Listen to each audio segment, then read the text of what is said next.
రవీంద్రనాథ్ రెడ్డి మాట్లాడింది నిన్న చూడండి ఉంటే, అది రప్పా రప్పా అని సినిమా చూపిస్తాం, ప్రతి వైసీపీ కార్యకర్త ఒక బుక్ తెరవాలి, పేర్లు రాసుకుని అధికారంలోకి వచ్చాయి, ముందుకెళదాం, అసలు రాష్ట్రంలో ఏంటి, ఏం జరుగుతోంది, అభివృద్ధి ఏంటి, ఈ హామీల సంగతి ఏంటి, ఏడాది తర్వాత ఏమైంది, సుపరిపాలన తొలిగడికి ఎలా జరుగుతోంది, సరే వైసీపీ పెట్టుకున్న ప్రోగ్రామ్ ఏంటి, ఇవన్నీ ప్రజలకు తెలియాలి.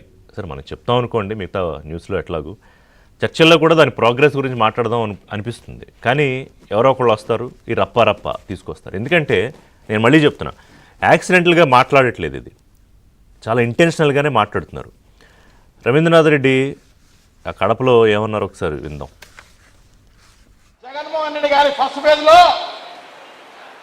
ఫేజ్లో జగన్మోహన్ రెడ్డి గారి పరిపాలన అందరూ నా వాళ్ళే, పార్టీలకు అతీతంగా, కులాలకు అతీతంగా, మతాలకు అతీతంగా, వర్గాలకు అతీతంగా మనం పనిచేస్తాం, అందరికీ సహాయం చేస్తాం, అందరూ మన వాళ్ళే అని చెప్పేసి ఫస్ట్ ఫేజ్ జరిగింది. ఫస్ట్ ఫేజ్ 2 అలా ఉండదు,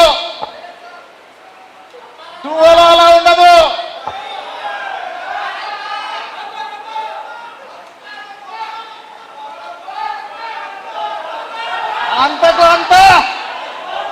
అంతకు అంత వడ్డీతో సహా తీర్చుకోవాల్సిన అవసరం తప్పకుండా ఉంది. జగన్మోహన్ రెడ్డి గారి ఫస్ట్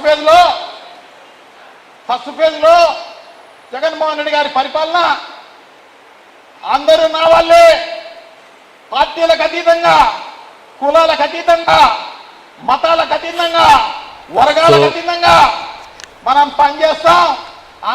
అంటే రెచ్చిపోయి ఆయన మాట్లాడుతున్నప్పుడు ఆయన కూడా అన్నాడు, అది ఇంకో దాంట్లో ఉన్నట్టుంది, రప్పా రప్పా అని అక్కడ ఉన్న వాళ్ళందరూ. అంటే ఇప్పుడు అదే వాళ్ళ ట్యాగ్ అయిపోయిందా, లేకపోతే అదే మార్చుకోబోతున్నారు ఆ పార్టీ పేరు? సప్తగిరి ప్రసాద్ గారు టీడీపీ ముఖ్య నాయకులు, పార్టీ అధికార ప్రతినిధి, బాలకోటయ్య గారు అమరావతి జేఏసీ కన్వీనర్, ఓలేటి లక్ష్మీనారాయణ గారు సీనియర్